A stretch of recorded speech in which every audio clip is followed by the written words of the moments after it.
That way, whenever I send you the video, there's some things that people can see that kind of make more sense to them.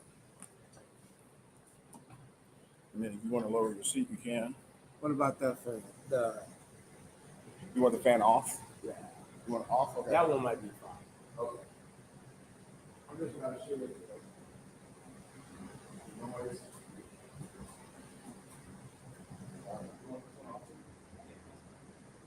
It's actually cooler, isn't it? Okay. That's right. You're hot blooded. Yeah, yeah. I'll get this out of the way just so it's not anybody's shot.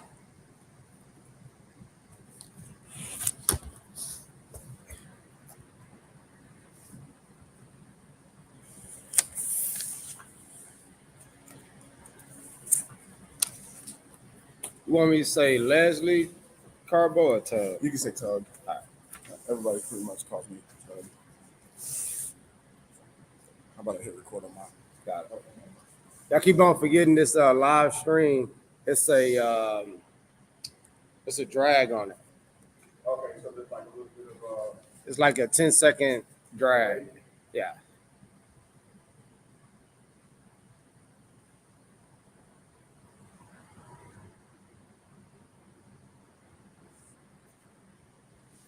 Oh, one last thing.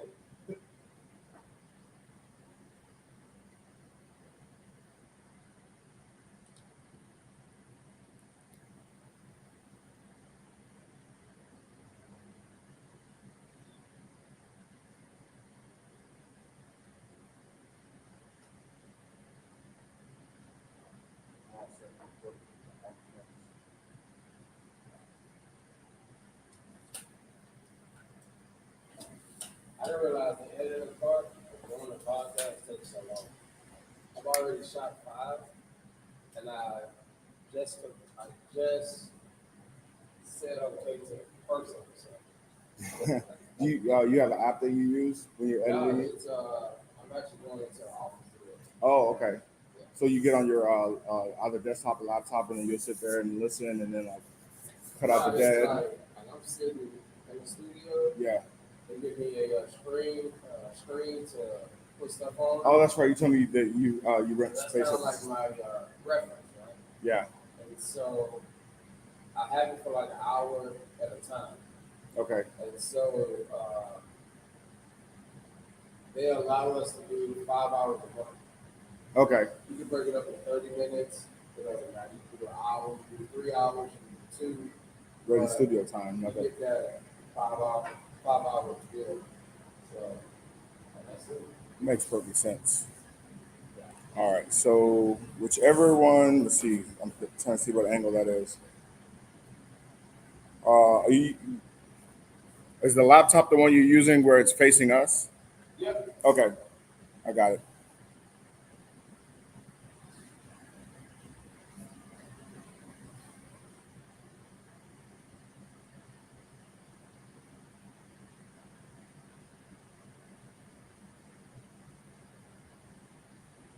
So I learned for them to do the intro last. Okay. I learned that from them. They do the intro last so you can recap what you talked about after you talked about it. For sure. Not before you talked about it. Yes. Now it's like, thank you. Yeah. I mean, It makes sense. There might be Yeah. a topic that we broach on that you Mhm. never anticipated, but Yep. if you already had an intro set up or an outline for an intro, now you got to go add it. Yep. And so it's when I do live, it's just freestyle pretty Yeah. much. So we're gonna talk about arm care, core, strength training, routine, and I always like to hit on balance. All Like right. that's I just think in sports period, that's very, very, very important. 100%. Yeah. So, that's part of the reason kids fail is most of the time their core and balance is not right. If we're starting out, we can start, but I'm just going to say some things are innate, right? So a kid's born and they go through developmental stages, and that's why we have these charts to see if they're tracking along with the normative data says. But there's some kids that don't develop like others, but they watch people enough to like be able to do it. Some kids never take a swim lesson. You put them in the water and they kind of know the movement pattern, and they can get from one end of the pool to the next. It doesn't make them swimming. Yeah.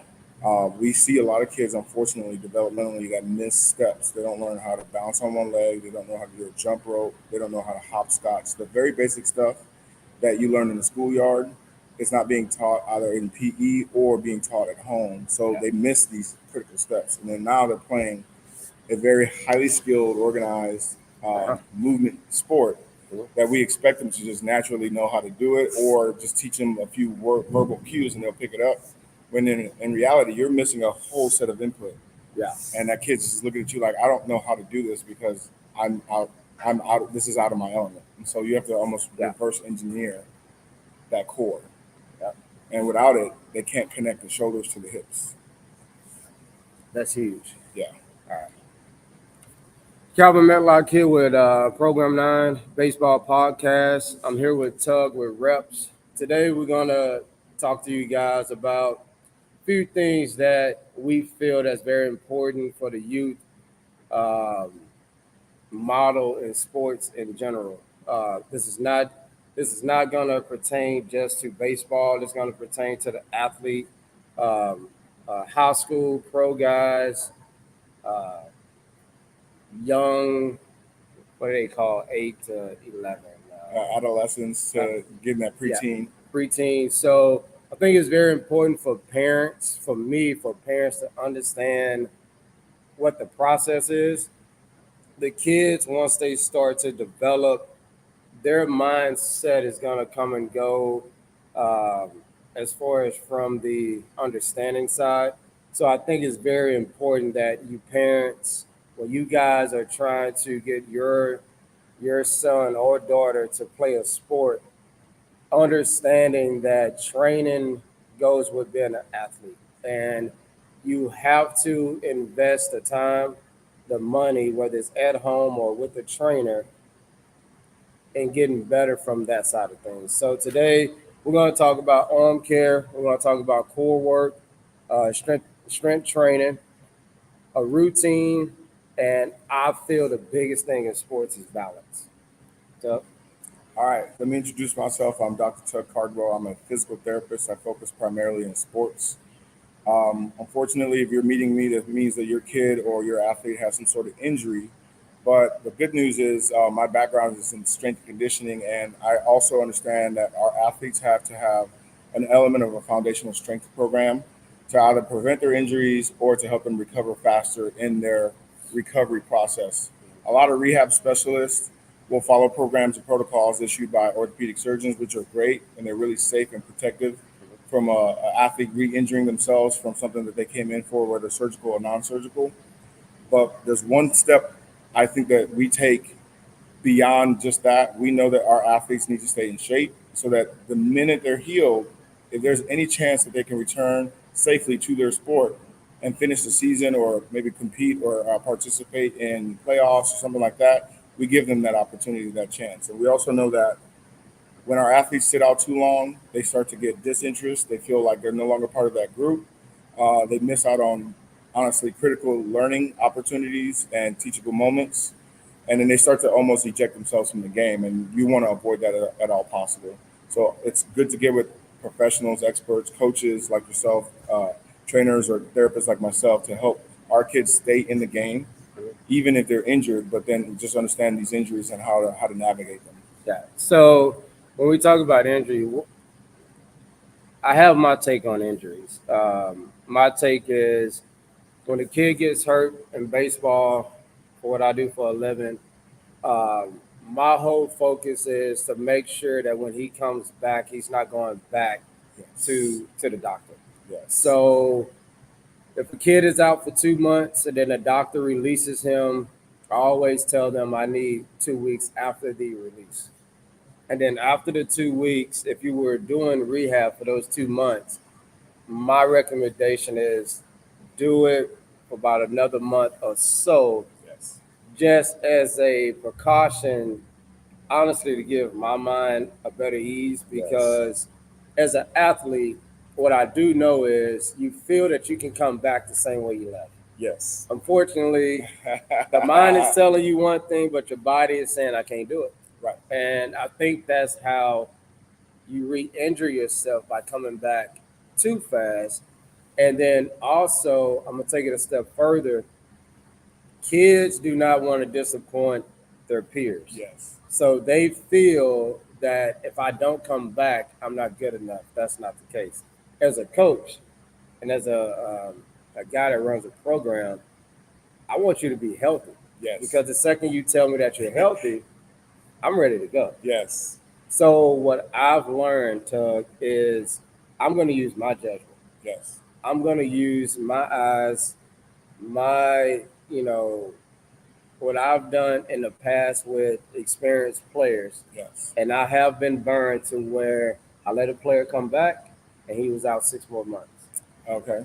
And I've told myself I'll never let that happen again. Even if a player gets mad at me or a parent. And I've had that happen. Right. So what advice could you give to parents on coming back from an injury? All right. So what we typically do in our discharge process is we put our kids through a rigorous amount of testing, sports testing specifically. Of course, once they've graduated past like the rehabilitative protocol, we'll move into strength testing. We'll move into strength training. We'll try to do some sports specific stuff. Right. I'll give you an example, and I'm gonna try to keep it to baseball because I know that's what we're discussing, especially when we're going to move into the topic for arm care. There are certain tests that you can do where you got a kid in a plank position with the hands extended, tapping their shoulders for 30 seconds and seeing how many repetitions they can do. Not only does it tell me that your shoulder's stable enough to hold your body weight, but it also lets me know how much endurance you have in that shoulder and what your shoulder girdle looks like after some fatigue. Because all these muscles that interplay around that shoulder blade, whether it's the medial traps, the lower traps, the rotator cuff, the pecs, they all have to synchronize. And if they can't do it in a sports test, you're not going to be able to reproduce a very volatile movement in a throwing pattern. Gotcha. You might be able to do it, but you won't do it as well, or there'll be pain associated with it. And pain is always a limiting factor. Some kids can grit out and gut it out with pain. However, pain might be the signal to let that kid know that it's not quite ready. Some of the other tests that we do is we'll do a grip test where they have to hang on a ball. So you have to be able to hold your body weight up for anywhere between 15 to 30 seconds, depending on what age level you are. And that lets me know how strong your shoulder is. It lets me know how strong your upper body is and if you can carry your weight. It's going to let me know if you can swing the bat again, and it's also going to let me know if you can hold the baseball tightly. So we're doing testing to determine your readiness to perform. But beyond that, once you do pass these tests, we also try to get you involved with strength coaches, position coaches, athletic trainers at your school or your ball club to then let them know what you've been able to do and then to watch you closely in your transition back. So in football terms, what we'll do is we'll put a different color jersey on you so that everyone knows, hey, we're not going to do contact with this person. They're returning from an injury. We're not going to go to the ground with this person because we're coming back from an injury. In baseball terms, you might not have them throw at 100%, or you might keep their distance to 60 to 90 feet instead of going to 120 to 180 feet, or you might keep them off the mound for the first month. Even though they've already done it in rehab, you don't want to put them in competition right away because you never know when the fatigue factor sets in. So if they're doing it in a controlled setting with you as the coach and you're seeing that the sparks of the former player before their Tommy John surgery, then you're starting to get more confidence. They're building confidence, you're building confidence, and now you're assimilating them back into the sport. So that's how it has to work. It's a transition.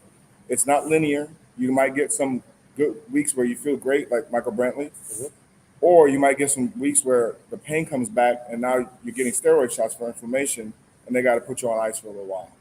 But eventually, over time, as you watch the line, you want to see the line like a stock price go up and up and up over a month, over 2 months, over 3 months. And that's when you feel confident that person's ready. That's good to know. Calvin Medlock here with Program 9 Baseball and Tug with Reps. Any questions you guys have, just let me know. You guys could put it in the ticker down below, and we will make sure to get to those questions. Absolutely. We're going to take a small break, and then we'll be back in about a minute. Yeah. So that's usually what you do. Like if you're sending this video off to somebody, wow, that person knows that there's a segment that's just a completion. They can keep it separate of the other segments, and that way they're not overlapping something that was in part 2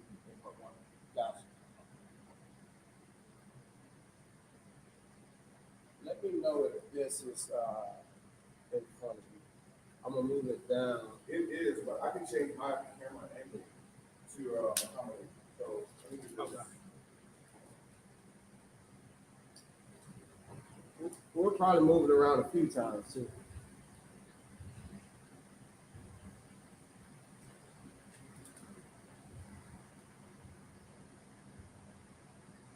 Because the next one we'll talk about arm care, and you'll kind of use these things. Yeah, that's kind of visual aids.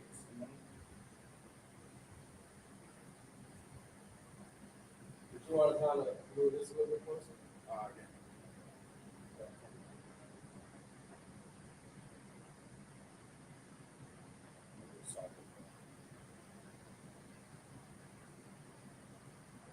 I can move this out there too. I just like sometimes being able to see myself in front. Absolutely. Yeah. And then we get that Purell bottle. I'm gonna stick that off to the side as well. Yeah. I'm like you too. I always gotta keep. Yeah, I got that running nose sometimes, and sometimes I can't stop it. Oh, man. Okay, so that one's recording now. I'm not gonna put this one to record now. But I'm gonna try to just a little bit so that way I get everything in there.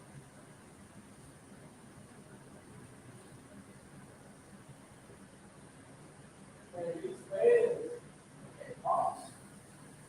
I was looking at another big fan. Uh-huh.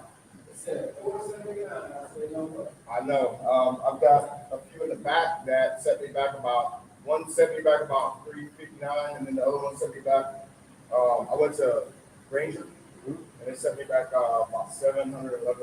But and it gets hot. So I've just decided when the electrician comes today, I don't care what he charges. I'm like, let's set up these outlets because I got these window units that I need to turn. I'm gonna turn them on. The only time they're gonna go off is when it's cold again outside. But I'm gonna run it all day because it's the humidity that gets everybody like just stuffy and like we're just all dying. Okay, we're set over here. Let me get that forward. All right, so I'm set there. We're set there. Okay, so do you want to go into defining arm care on your end as far as like your coach perspective, and then I'll define it from the medical terminology.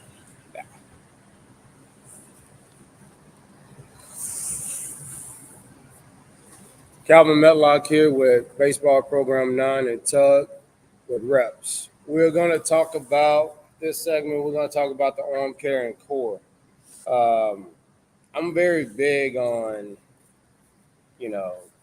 making sure that the kids have about an 85% understanding of arm care. So for me, with my program and players, we do bands, we do the plyo balls. I'm not a big plyo ball thrower, but I do think that there are 3 or 4 exercises that can benefit the player because it's short throws. Some guys, they actually play catch with the ball. I'm against it. I never did it, so it's something that I've never done, so I don't have the knowledge on it, so I don't teach it. I'm a football guy, so I threw a football my whole life. We throw footballs. Yeah. Of course, I've always said if I didn't do it, I would rather someone teach it that has the knowledge of it, so it's done the right way. I'm never going to be the coach that says I know it all. I don't. Is it good on both sides? I believe so. Is it bad on both sides? I believe so. I think doing it the right way is the good side, and of course, if you do it wrong, that's the bad side. Sure. So speaking on the arm care, what is something that parents should know as like absolutes? Something that Sure. they need to know. All right, first I'll try to define it. All right, so obviously 2 words that make up kind of a symbiotic or synergistic approach to making sure a player doesn't have or overstress injury, overuse injury, or a detrimental injury to the hand, the elbow, the shoulder. The arm portion of what we talk about arm care can start all the way at the fingers, right? So we're always teaching in on my end in the physical therapy setting, in the clinical setting, how to take care of the entire structure from the fingertips all the way back to the spine, right? So when you talk about the arm, I don't just think about the rotator cuff. I don't just think about the deltoids. I think about Yeah. everything that connects to the whip that allows you to throw a ball. So we discuss things that help on grip strength, anything that you can squeeze. You got those old fashioned 1980s squeeze grippers Yep. that help you build forearm strength. Stretching the forearm, stretching the extensors is all part of arm care because it does start at your hand and wrist. Making sure that if you get a sprain or pain from catching a ball or throwing a ball, you're taking care of your fingers like buddy taping and getting all those Correct. muscles in your hand, the small ones, having your dexterity there, so you can change. You have the change up throws. You can have the fastball, the curveball throws as you get into that age group. But moving into just not just defining the arm as in the hand, the elbow, the shoulder, and the spine, caring for your body like you would if you're trying to keep your body healthy. So what we do is people do cardiovascular health by doing cardio on the equipment or jogging to keep their heart and lungs strong. People take vitamins, minerals to keep their immune system strong. People try to get plenty of rest to make sure that their cells are rejuvenated and recovering from stressful environments, whether it's external or internal.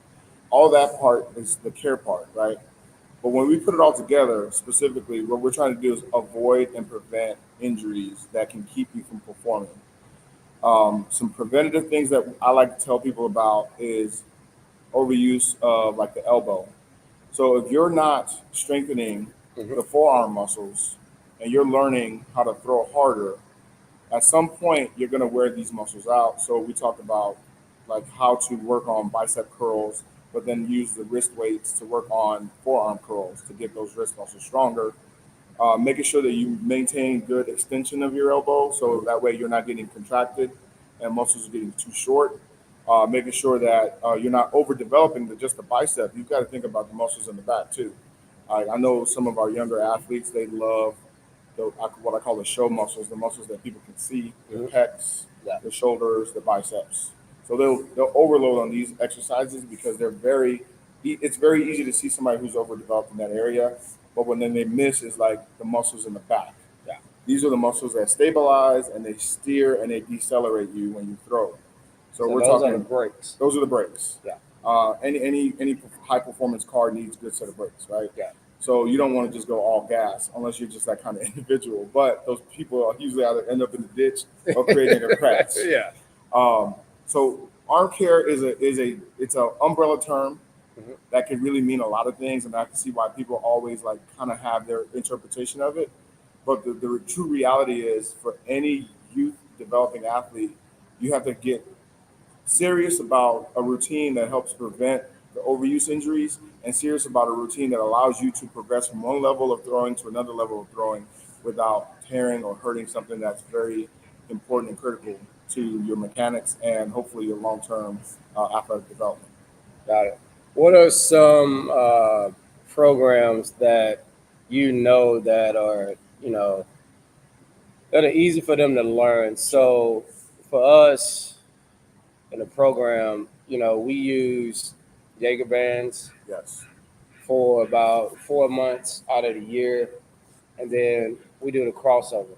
I love the crossover. Symmetry bands are great. Yeah. So, what are some other programs out there? Very simple. Stretching your thoracic spine using a foam roller.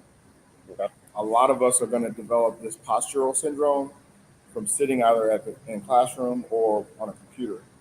We live in an age where the cell phone, the computer is how you get information in and out. So we use that as a tool. And when you sit like that, you actually lengthen the muscles in the back and shorten the muscles in the front. So that's one of the first things that I will talk about: how to improve your posture, how to open up your thoracic spine. And it's real simple. Like you just need to lay on your back on top of a foam roller and roll up and down. What that has a tendency to do is the gravity is going to help extend you over the foam roller. And then what you're going to do is manipulate or mobilize the spinal segments to get them back into kind of a neutral position. Right. And then if you want to add a simple just arm raise, now you're stretching your pecs, the ones that are getting tight. Right. Doesn't need to be more complicated than that. Sets and reps, you can create that on your own. It's usually got time dependent. I was like, if you do it routinely, you will get the results. If you do it once in a blue moon when you remember, you're basically like, kudos for you for trying, but you're not going to get the results that you're hoping for. So that's one aspect. Foam roller, Y stretch, rolling up and down that foam roller to open up the thoracic spine. The other things I would say is simply just stretching your wrist muscles, man. Yeah. Like, you don't need any equipment for this, No. but oftentimes there's a pronator teres muscle that gets strained quite a bit in our throwing athletes that it's very preventable if they just stretch their wrist muscles and the flexor muscles, okay? Taking something like a dumbbell and going over and back, these are going to help allow the bones to rotate over each other, so it keeps the joint healthy, but it's also going to teach you how to control that wrist when you have resistance. So when you're learning a new position with the ball or throwing motion, now you've got the forearm musculature to control that. I don't have to talk about bicep curls and tricep extensions. Our kids love that stuff. So that's, even though it's part of the arm care program, I don't have to harp on it because they do it already. Yes.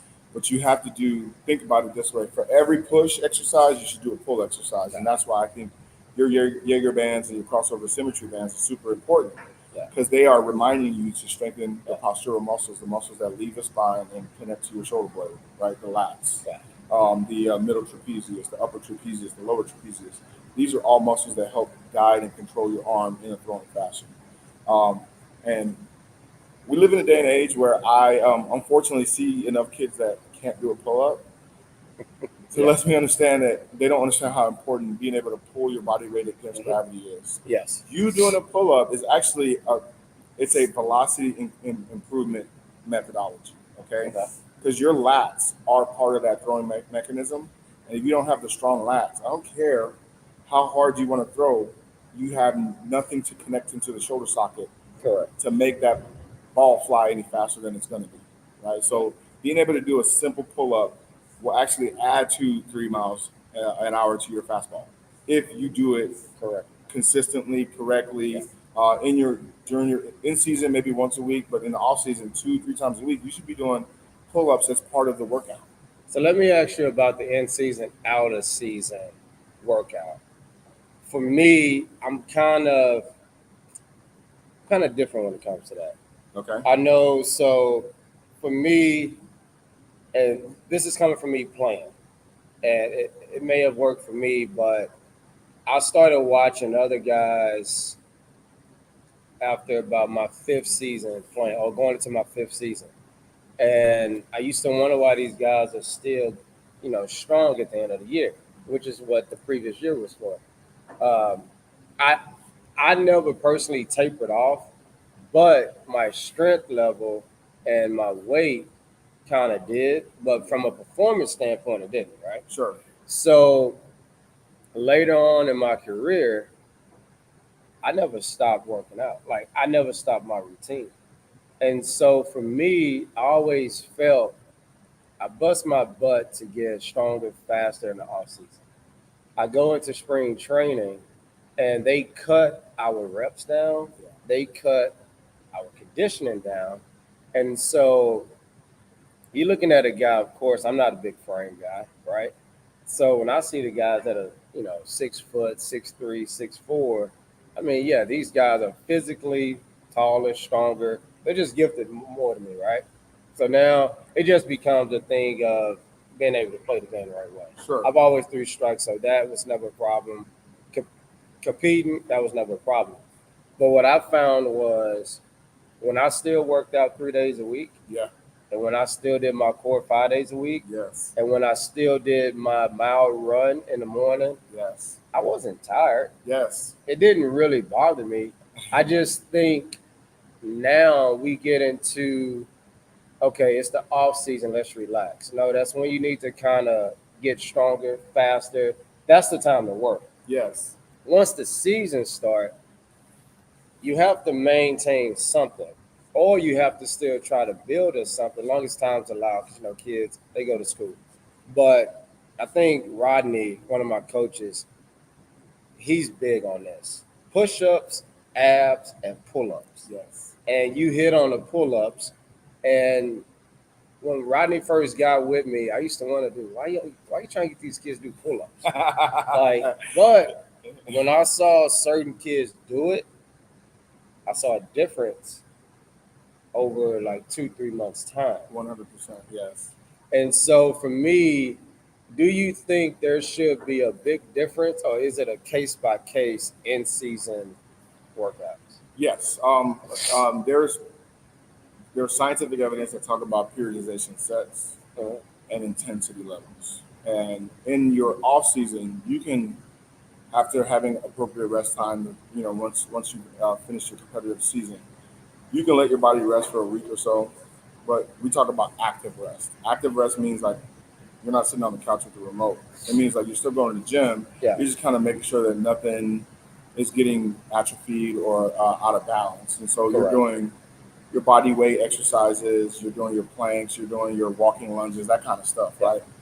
In the off season, when you have a developing athlete, you want them to bulk. You want them to put on more muscle mass than they had the year before, Mhm. because they're going to be either facing opponents that are bigger than they are, because age matched appropriate competition means that you're going to be moving up an age category.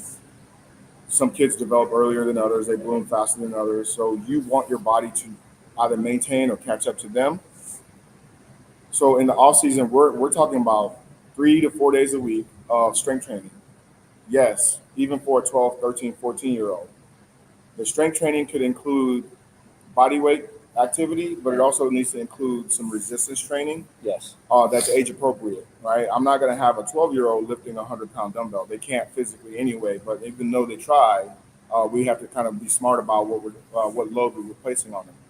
But they can do a 15-pound dumbbell for bench press Mhm. with supervision and good guidance, and having make sure that they're doing it safely and good technique. Correct. Um, so in the off season, you need to have your kids doing 4 days a week of resistance training, age appropriate, whether it's a resistance band, whether it's a dumbbell, whether it's a barbell when it's appropriate, or whether you're teaching them Olympic lifts. They need to be doing these things. Because in the 8 weeks to 12 weeks you spend time on those things, you're going to put on 5 to 10 pounds of good muscle that's going to last you through an entire season. And once we begin our season, preseason into our regular season, you are going to back off the heavy weights. You're Right. going to do 50, 60, 70% of what you were doing in the off season, but you're doing it as maintenance. Correct. Because all the muscle you put on, if you don't maintain that, you will lose it throughout the season. Yes, your skills get better because you've got good coaches and you're practicing repetitious Uh-huh. movement, and then you're being, giving physical and verbal cues on how to improve picking up the ball or delivering the ball to the right spot or anticipating the defense or the offense. Mhm. But what you're losing is all that hard work you put in the off season. So I tell people minimum 1 day a week in the weight room, 60% of your one rep maximum, uh, 4 maybe 5 sets of any exercise, and really 45 minutes is all you need. You do not need an hour and a half to 2 hour sessions during the regular season, because you're already so intensively loading these kids with games and practice and tournaments that they need time for their body to recover from that stuff. So 1 day a week will maintain the stuff that they gain in the off season. That's good. That's good knowledge to know for the parents. Calvin Medlock here with Program 9 Baseball, Tug Carbo with reps. We're going to get into the next segment of strength training. Yes. Right? All right. Let's take a You break. ready? Yeah. All right. Let's see my things blinking. That means I got to switch the battery. This one is bad. So that was 16-minute talk. That's good. It goes fast. Yes.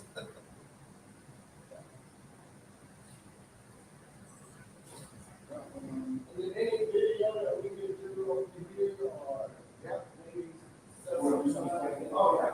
So, also for the hands, this is fairly new. The landmark, one shot, one ball line. What most students are tracking a lot of it.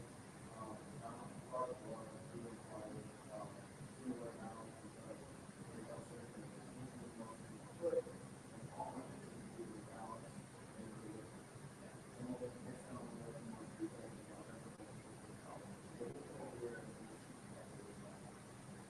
feed her, she went to batteries and then we get up and food.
probably take good video for this, Okay. just because the mic probably won't pick up here. So.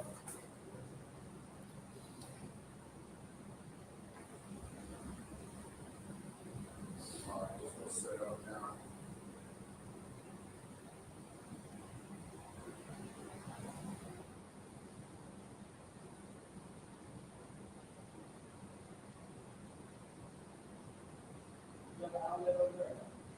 Yeah. But you say it right. You say it right. You It's gonna be on the ground. Okay, awesome. So you can just. I just like to see it from time to time, just the one over there. There's one right here. Yeah. I'll say you can say it. I'll set you up. I got you.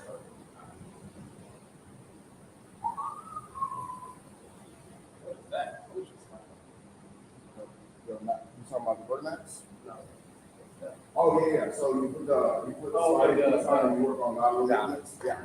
So it's great for hockey, and I think that's what it's developed for, but then my pitchers actually like it because there's a test for, Did that in Cincinnati. yes, yes, yes. And then Actually, further lateral, your jump is actually an indicator, it's almost like a working max test. We talk about how power. I actually made one. So a guy, he did one. He went to Home Depot, got me a board, he got me a screw, and screwed it in, everything. I didn't even see it. Mine just got rained outside. Yeah. I try to speak on my, I was gonna say, inside, away from the elements, because man, when you have to replace equipment over and over again, that shit is expensive, man. Oh, just. Dang. I'm well into 6 figures of buying equipment. I'm like, I need to stop. You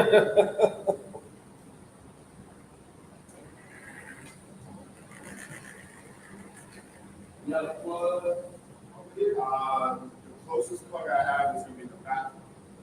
And then there's another one back here, but it's on the other side of this wall. Okay. So that table can go low enough to where you can plug it in. This table you're using, you just press the little button right here.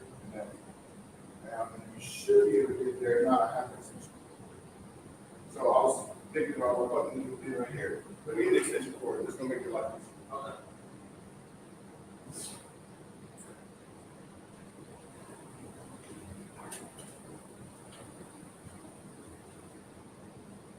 So right now we're going to talk about some strength training. Kelly, we are going to talk about the strength training. WAG, we are going to talk about the movement, explosive movements as well. So that'll be something that you guys can tune in for as well. So you can move that anywhere you want.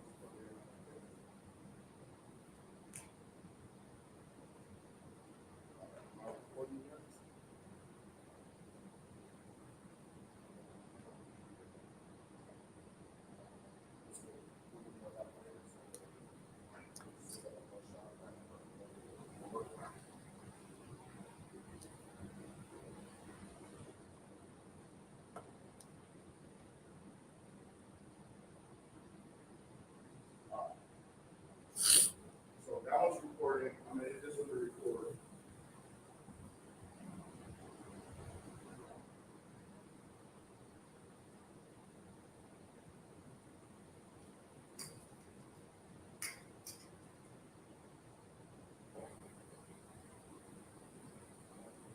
How much this little machine cost?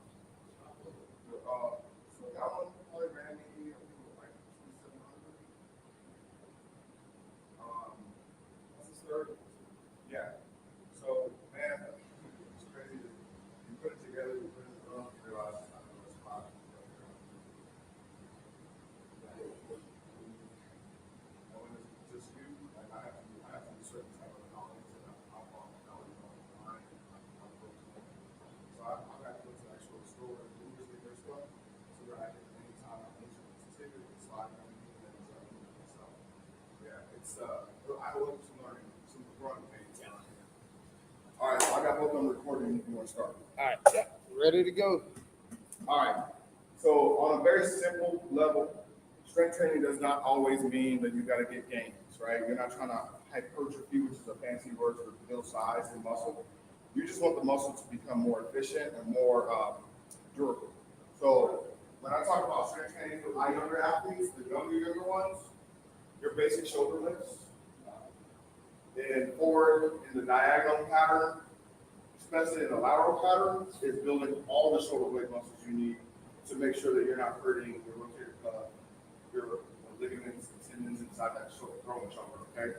So I teach them all about these as shoulder care, on care, but also teach them about strength training.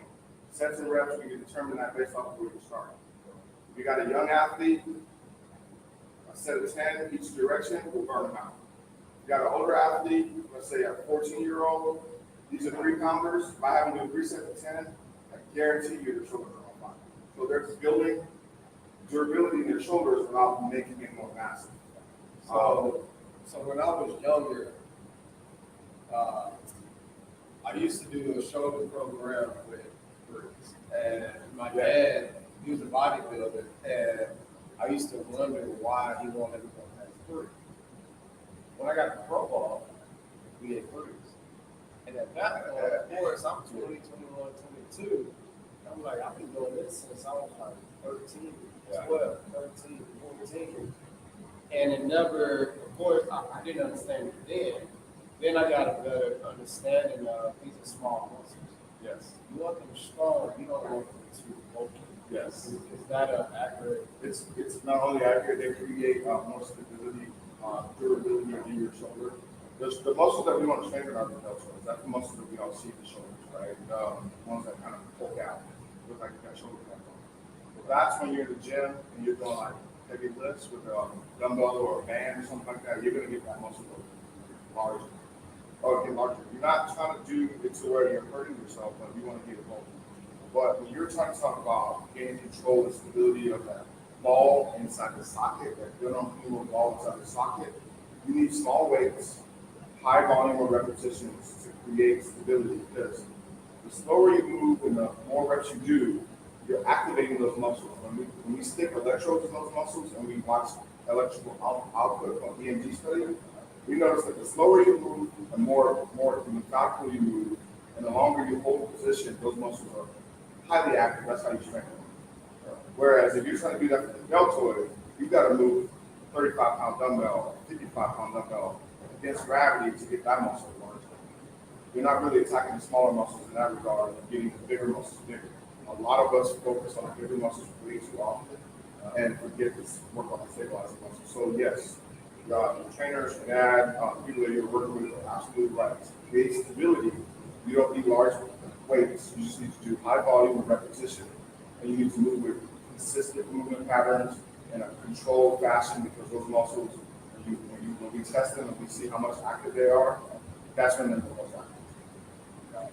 But going back to the conversation with stability stuff, these are leg weights, but they're also wrist weights. So for my throwing athletes, I know a lot of my throwing athletes have seen the pros work on everything from arm raises with these, to throwing patterns with these, to what we call chopping patterns with these, now you're going to diagonal fashion.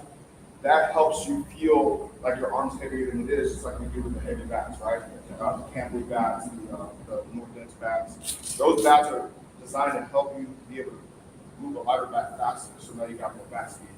These are the same thing. They move your arm through a pattern in which it feels heavier, but once you take it off, you can move your arms faster through that diagonal pattern or through whatever pattern you can train.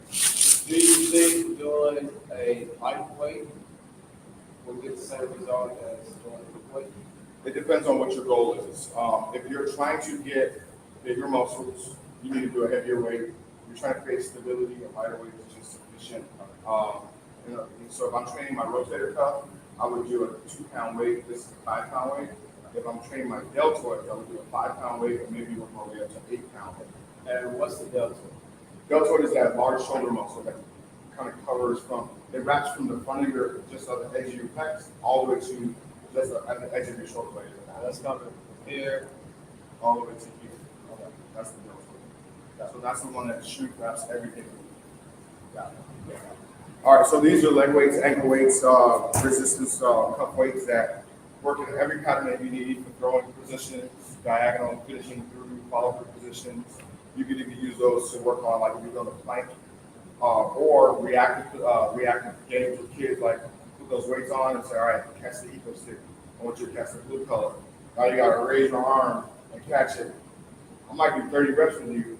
It's much more fascinating than just having you stand here and do 30 reps of straight arm presses, right?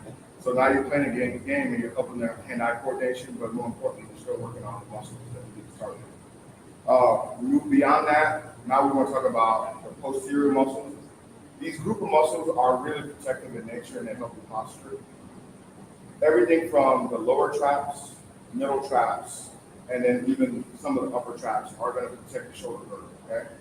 Your crossover symmetry bands, they come in every single resistance level you can imagine. Then you got your lighter.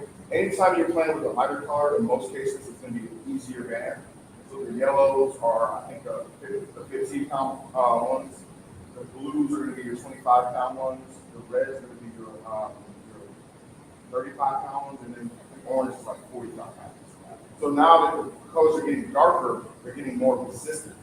When you're going into a row, you can do the darker colors. That's easy. You just don't get into a bounce motion. You want to pause and flex and control it. When you're trying to go into a throwing motion, I always go with a lighter one because this one puts a lot of strain on capsules and shoulder ligaments that I don't want to overstretch or overwork because then now you're creating an injury even though you're supposed to go for the better for yourself or protecting the shoulder, right? So those are all good. We walk over here. This is called the suspension trainer. All right, with the suspension trainer, the great thing about these is that it's mostly body weight necessary, but you do need an anchor point. They come with door anchors, so if you don't have like an area in the house or at the gym where you can hang it, you can put it in the doorway and utilize it. But you're using it to help build muscles in the back, but it's your body weight. And the simple thing is, if you move your feet forward, you just made it 20% harder. Right? That's all I got to do. So if I'm in the middle of a set, I'm like, oh, I'm gonna finish this one. It's gonna be easy. Just move my feet up. If I'm in the middle of a set and I'm getting to the point where I'm not controlling it anymore, just move my feet back and I just simply like pull the pin, change the weight, I can finish. Right? So these are great. These bigger resistant bands are not only good for stretching, throwing athletes, I was getting into that stretching motion. You're opening up access. You're typing on the computer, sitting, reading on your cell phone, playing video games, or something, or you use it for strength training as well. So I'll do kneeling, rows. So for my kids that can't do a pull-up, this is a starter package for pull-up. Right. So you just need somewhere high enough to hang it to where they're actually pulling at the angle which you're directly towards that muscle. Fast forward to landmine. These are great because you can do several things with them. You can do press with the shoulder, right? You can go over and back. So that's that deceleration, acceleration, and just pivoting. You can go into RDL. Now I'm working hips and hamstrings. So I'm working my lower half, right? Those are all great. You can even go into a squat press. So now you're working on explosive patterns. That's one of the questions that Mr. Wagner was asking about. But these movement patterns, the heavier you go, the faster you move, the more power you generate. So those are great. And then the last thing I want to cover is crossover band, right? So with this one, you can do everything from your chin rows or high rows to your tricep extensions. You can even go into a downward finish through pattern, right? One of my favorite things to do at this level, typically I'll use the pivot for this, is I'll hold it here, throw my hips into a rotation, and finish with the punch. Throw my hips into a rotation, finish with the punch. That's going to be good for my rotational power for my hitters, because now you're learning how to load, coil, and uncoil through resistance, so you and drive through one. So when we talk about the strength training, how How do we know what a good program looks like? Maybe. Not so much what a good program looks like, but how do we know? You know, yeah, that's right. It's not a real option. That's what it is. It's super odd, and we have to talk over it. And I know that my mic is gonna pick us up, but we're still gonna have some element of rain.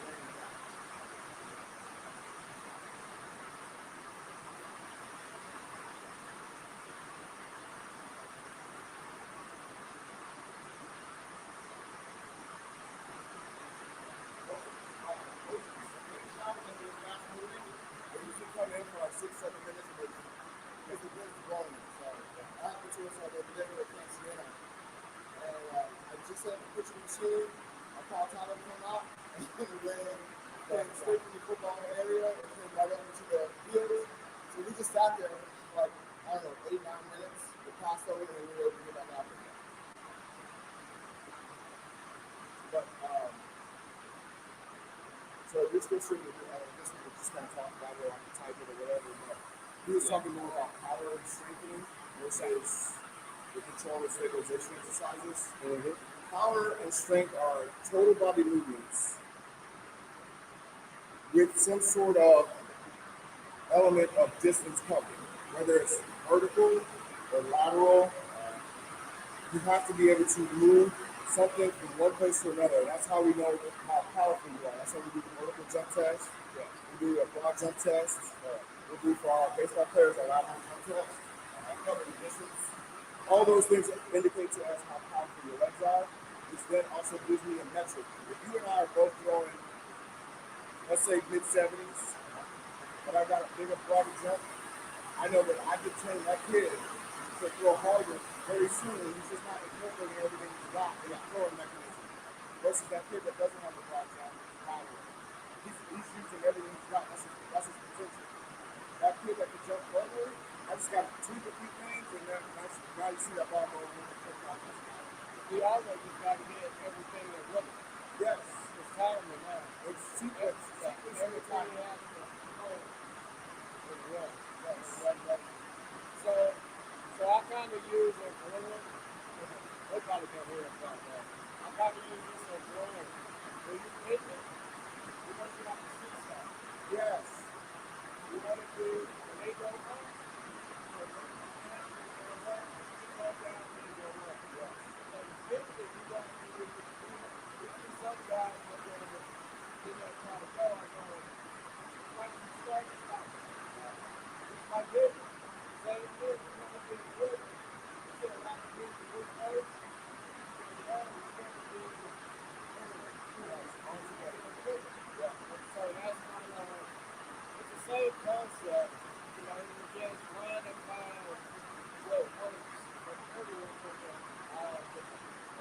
And so you got to kind of get there in advance. And sometimes I tell them, when you pitch it, look at the sign. Yeah. Go to that pitch. Yes. When you hit it, look at the pitch. Try to bring that pitch.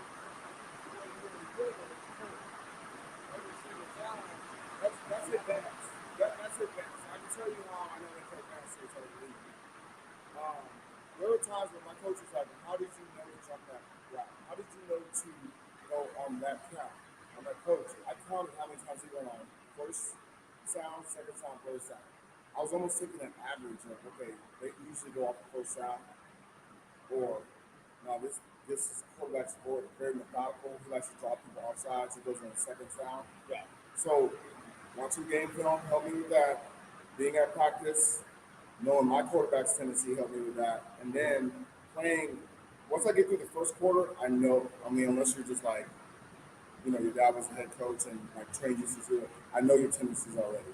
Yes. So I know the quarterback lines up and he's got one leg back. I know he's going to open up that hip and get the ball. Like I already know that. So if I'm in the linebacker position, I've scouted which down lineman is cocked one way, how much space is between him and the guard, where the running back is shaded over. So I'm already calculating on. I'm doing this at the split of a second. Yeah. And then I've already seen the quarterback kind of open up because he knows that he has to get that ball out in a quick dive. Yep. And I was hitting gaps, and coach was like, "How did you know?" I'm like, "Coach, it was just picking up these little idiosyncrasies." Yeah. Because I wasn't going to be faster than him. Mhm. But if I read what he's going to do, I read his mail, I'm going to be there before he gets there. And so maybe like a couple of weeks ago, we was in Fort Worth, and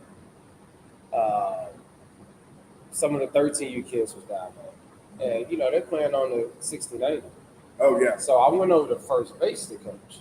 Yeah. And I told him, I go, I'm about to teach you guys how to steal. You don't have to be fast, but I'm about to teach you guys how. So they have a count. This is pro ball stuff too. Mm. So a pitcher, we're going to always fall into a tendency. Mm. And so the whole thing is now every pitcher watching, when they come up, they got a certain count, then they go home every single time. So I have a thing about varying looks, holds, stuff like that. Yeah. So what I started to do is become set, and I just started doing this. 1,002 pitch. All right. Next pitch. 1,002 pitch. I get my first base runner. I said, hey, when he comes set, you're gonna count 1,002 come. I said, don't hesitate. Yeah. Don't hesitate. And so You got to jump on. every time that kid came set, we did it 4 times in a row. He came set, 1,002. We was gone. We left right as that foot came. Yes. And I told him, I go, that's the difference between a bang bang and a safe. And so, it's just small things. I think from a training standpoint, from a coaching standpoint, when you do it enough and you do it, I'm gonna say genuinely, because you really like, that's your passion, right? When you do it to the level of, it's not about winning, it's about getting whatever, I'm not gonna say goals, but the word I'm looking for, like, you're trying to get the results that you're trying to get out of it. It takes time, but also it takes someone with an eye. Yes. Like, you can pick up things from this training side that I never pick up. I'm gonna pick up stuff from a baseball side where I have some coaches that coach with me. They're like, "How did you know that?" Yes. All you gotta do is pay attention. Yes. And so, case in Dialed point, we was watching a team scrimmage, and they called it first and third play. And one of my coaches was walking up. I go, "Did you catch that?" He goes, "What do you mean?" I go, "You see what just happened?" "Oh yeah, they called a first and third." "Did you hear the number he called?" "Uh-uh." "Did you see where he threw the ball?" "Yeah." I go, "So now we play this team, Yes. and he called this number. I know what he's doing." Yes. And so It's a competitive advantage. You have to have that. And so even watching a team play us before, I'm not watching them. I'm watching the coach. Yeah. What signs did he get? Okay. So he did, all right, he went pat, chest, knee, chest. He threw a breaking ball. All right. So something with the chest. I just got to figure out what touch. Even when guys are, and some parents notice this about me too, that players, they started to pick up on more than coach. They always still on breaking balls.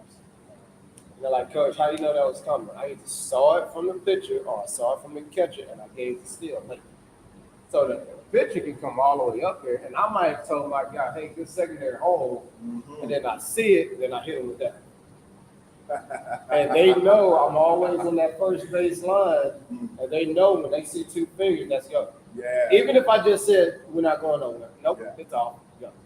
And so from that standpoint, it's always those small things where, as a coach, as a trainer, you're always trying to find those small things that's going to make a player better. 100%. And this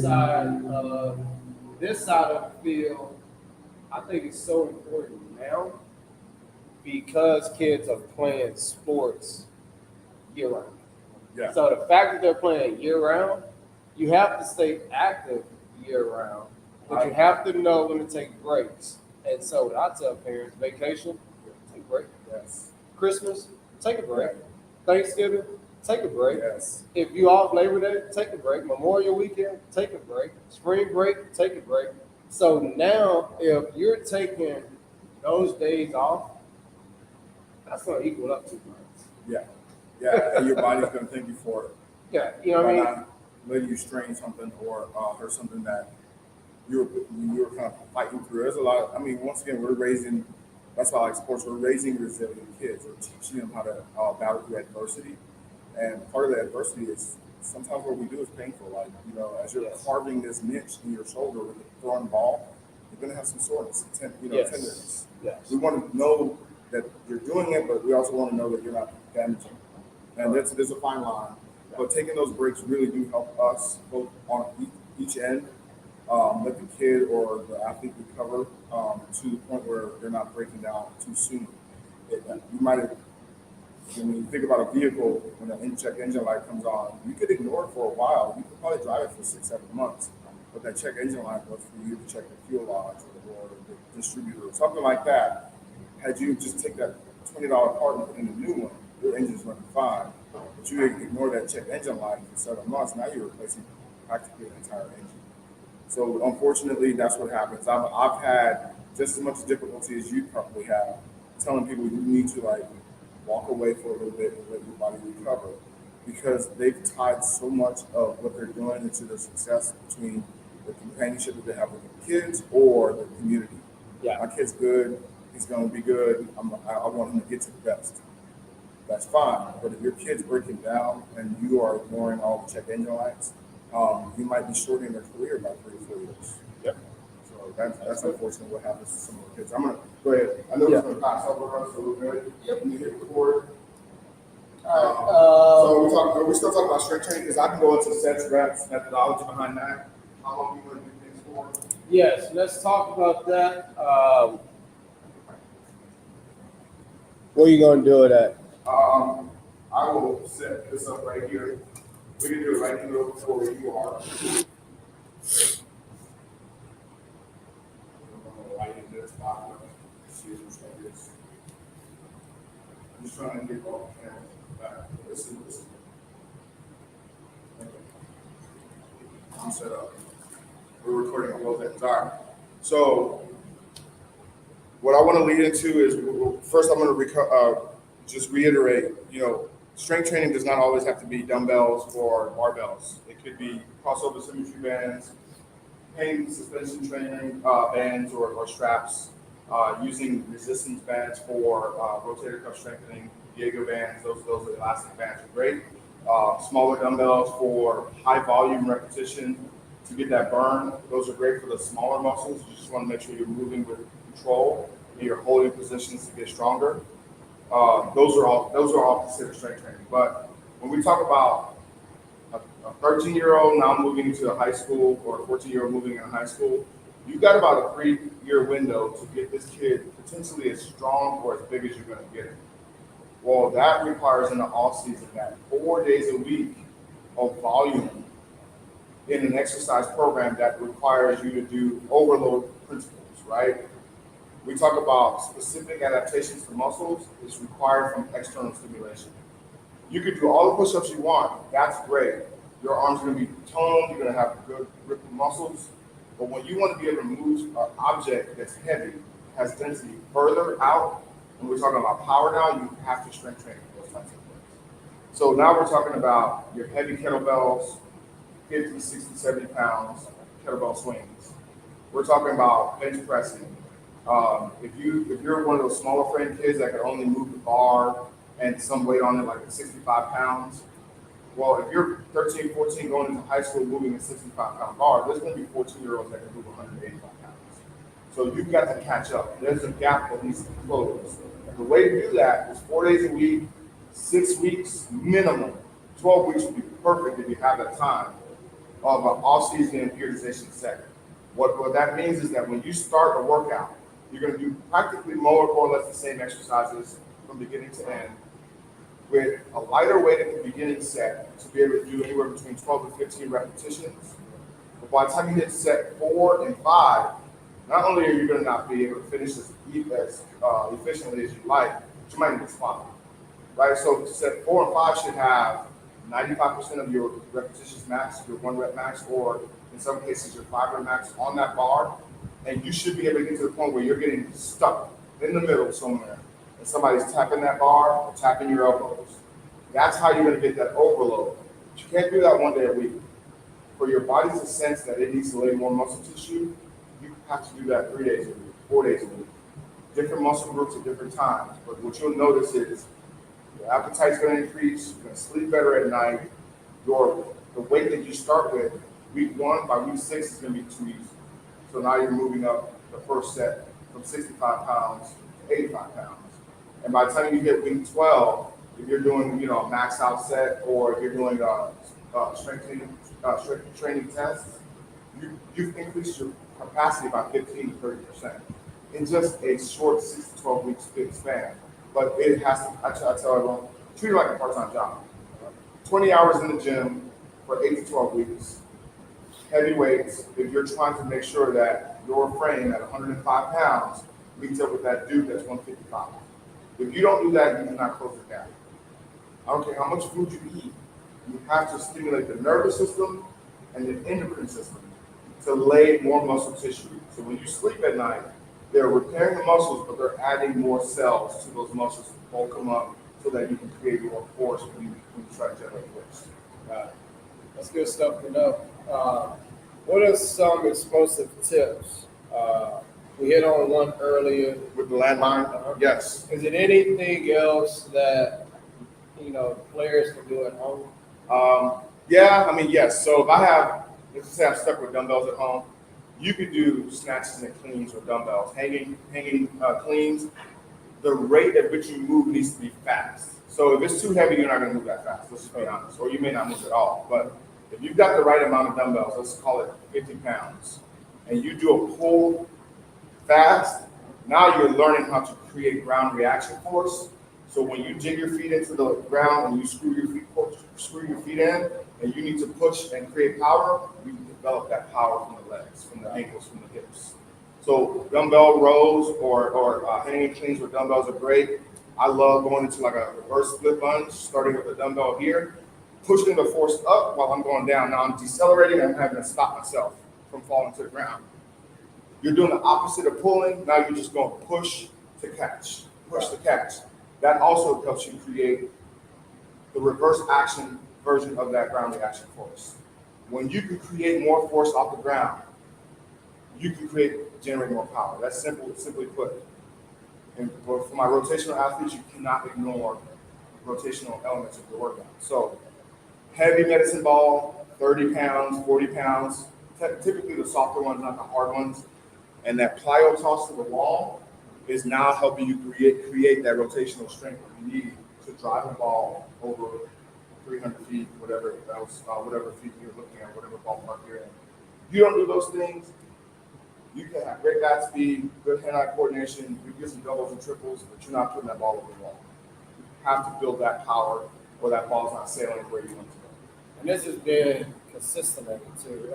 Yes, in your off season, but then like that once a week during the regular season. So explosive, I would say once a week during the season.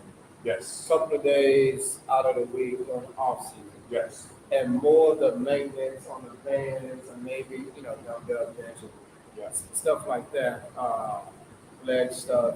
So that's kind of a program that parents, that is good for them to know, to kind of set up for their child, just to make sure that they understand, we go to baseball practice twice a week. But then what are we doing outside of that? Absolutely. To make sure that they maintain the fitness side of it. From that standpoint, what I'm seeing, Doug, is I'm seeing a lot of age and grade cross. Yes. And so for the younger kid that is going into this fall 12, that has to play with 13-year-olds at some point. Yes. I was talking to a parent yesterday, and I said, I think the next 12 months, your focus should be on strength and conditioning. Yes. Because he is a year younger, but a grade up with his peers. So they're physically are going to be stronger than him because they have a whole year. Then we have people, whatever that is. Right. I go, so now from a baseball side, I want to teach him a skill set. We're going to worry about the size later, but in the meantime, he needs to catch them as fast as he can from a physical standpoint. Is there anything that you can talk to the parents about from that standpoint as far as what the approach should be? Sure. The easiest thing you can do for a kid that's probably either undersized for his age peers or younger than his age peers that's playing on the same team or the same league is you have to make sure that they can control their body weight first. So air squats, make sure that the squats look right. Walking lunges, make sure the lunges look right. But the coolest thing you can do for a kid that doesn't really want to be in the weight room, nor should he be in the weight room because he's maybe still not mature enough yet, is I call it eccentric training, right? So when I'm training a kid to do a push-up, it's not just keep bang them out. I'm like, no, count 3 seconds on the way down. Because when you put muscle under tension for time, it's gonna bulk the muscle. It's gonna make it stronger. It makes you sore. So every time you do eccentric training for, like say 4 weeks in a row, they're gonna be like, I was sore after every workout. Yes, I'm stretching the muscle while it's under tension. So I'm basically creating these micro tears. They're healthy micro tears. Because then the muscle tissue that lays over that is gonna be stronger and more elastic and able to handle the eccentric control. So yes, how you train that muscle does make it stronger. You might not get a kid who's gonna like gain 10 pounds of muscle, but he'll be able to do, like maybe he was only able to do 10 eccentric push-ups. Now he's doing 30. Ask that kid to do a single arm push-up, and you're gonna be blown away. How is that kid able to do a single arm push-up? It's the way you train the muscle. Now you can take one arm away and have him do a single arm push-up and he's staying at it. It's just the way you train the muscle. So that's more so about control. Yes, it is. 1,001, 1,002, 1,003. If you want to make it super hard, all the way to 1,005, all the way to the bottom of the rep. You do enough reps of that, you're gonna wake up and feel like you ran a marathon because all the muscles are sore because you're trying to control the length and tension of that muscle in a stretched out fashion, and it is very hard on the muscle. It's harder to go downstairs because you got gravity pushing you, and you're trying not to like gain speed and momentum, right? So you have to control your body weight. It's the same thing with these eccentric exercises. Last thing to touch, flexibility. The last part of my career, 4 years, I did yoga. Yeah. I actually worked out for 2 months, and then a month before I left, I did yoga. The flexibility part. What's the importance of athletes being flexible? So let's talk about the methodology that you're obtaining. Somebody or somewhere along the lines, you look around and said, I need my body to move evenly, smoothly, rhythmically, without hurting myself. So you adopted yoga, which is a great approach to gaining flexibility. What you did was you tapered, right? Tapering is that decreasing the tension of the muscle, the down-regulating the nervous system. So now you're taking your foot off the gas pedal, allowing the fuel gauges to go back from red to neutral. That's what you were doing. And that was great because you're about to put it back at red line. Well, when you do that, you actually get to the red line slower and you can hang out in red longer. So that means you're performing at an optimal level for a longer period of time. You've then created more of an efficient muscle over the period of the season. When we're talking about our kids, what can they do to gain flexibility? It's simple. Have it as part of the workout. The warm-up or the cool-down, you've got to have the stretch. Yeah. Some kids can't touch their toes, and you're like, wow. And they think it's funny, and it is kind of funny. But how long is it funny? To the point where you're the kid that we could predict is going to pull the hamstring. I don't want to be able to predict that. I want you to be able to prevent that. So in your preparation phases, and I'm not talking about when you get to baseball practice, because there's only a finite amount of time where you got to learn the skills and plays you need to make. It's a classroom out there. But that kid, when he gets home and he eats that snack mom made for him because he's going to be out there for 3 hours, should get on the floor with the strap and stretch that hamstring out, or just reach for his toes, or grab that ankle and reach for the ceiling and stretch the thighs out. I mean, kids aren't innately going to do this unless they see somebody do it, or they're in a classroom, or in a physical setting where maybe the yoga instructor's having them do it.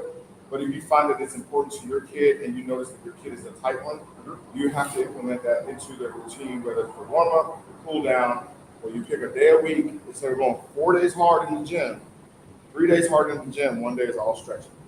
If that's your workout for the day, we're going to stretch everything from head to toe.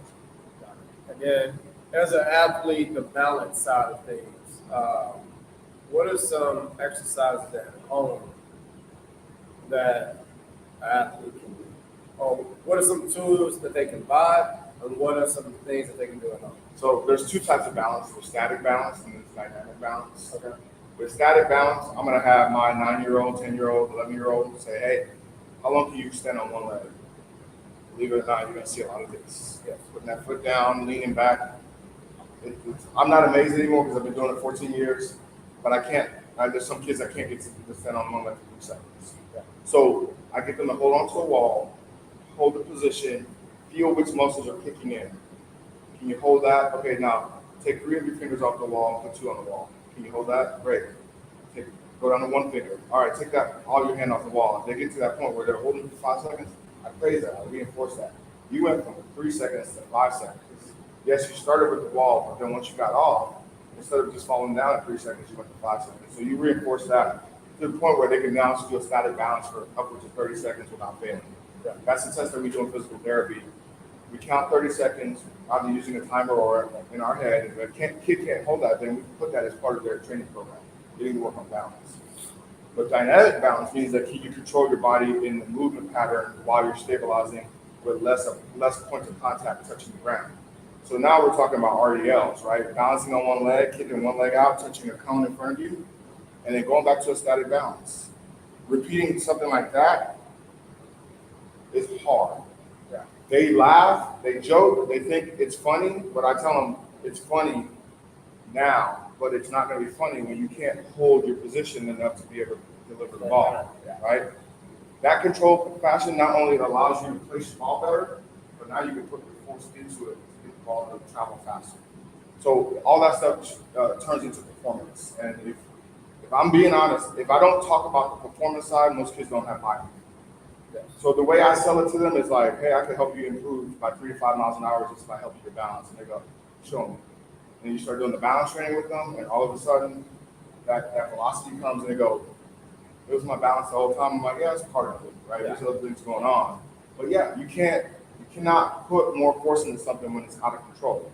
You need a steering component, and you need to be able to steer in a laser-like fashion to get it to hit where you want it to hit at the time. Well, that's good stuff. Calvin Medlock here with Program 9 Baseball Podcast. I'm here at Tug's Spot. It's a nice place. Appreciate it. It's right outside of Siena. So, Tug with reps. He's very connected in the community, does a lot of work with a lot of kids. He comes highly recommended from me. I've been 3 years now. Yes, with Yeah. my oldest. Yeah, Yes. 3 years now with this oldest. I heard about him maybe 3.5 years ago. I saw his spot, and I'm a big promoter of reps. I think it's very important that the community around Pearland, Missouri City, Siena, Alvin, Manville, Brazoria, Arcola. This is a spot that I think can go unseen, but I think also that also can go unseen is the importance of strength and conditioning, the importance of understanding how important this work can help you on the field, whether it's football, track, lacrosse, volleyball, basketball, whatever the case is. I think the aspect of the strength and conditioning is very important. So hope you guys enjoyed it. Hope you guys got a lot of knowledge out of it, and see you guys soon.